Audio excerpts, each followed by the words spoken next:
হচ্ছে ভয়ঙ্কর ভাবে মারবো। এটা প্রশাসনের লোক হোক, আর্মির লোক হোক, আর ওই রাজনৈতিক নেতা কর্মী হোক, কাউরে মাফ করবো না, মনে রেখেন আপনি। ওসি সাহেব, আপনাকে আমি বললাম আপনার উত্তরা থানার যে কটা সাব ইন্সপেক্টর আমাদের আওয়ামী লীগের নেতা কর্মীরা অত্যাচার করতেছে, ওদের পরিবার সত্তা কানবে, বসে বসে রাস্তায় বসে বসে কানবে। আপনি আমাকে সুনির্দিষ্ট ভাবে দেখান যে কারোর উপরে কোনো নির্যাতন আমার লোকজন করছে কিনা, আমি তাদের বিরুদ্ধে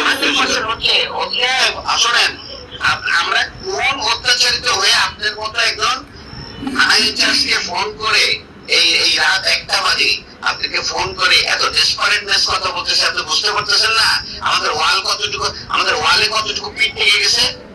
হ্যাঁ, আমরা কিন্তু মার্ডার মামলার আসামি, 47টা মার্ডারের মামলার আসামি, জানিও না কয়টা মার্ডার করছি। হ্যাঁ, আমি কিন্তু জানিও না যে আমি কয়টা মার্ডার মামলা করছি, কিন্তু আপনারা আমাদের নামে একটি মামলা, আপনার একটি মামলাও কিন্তু পুলিশ বাদী মামলা না।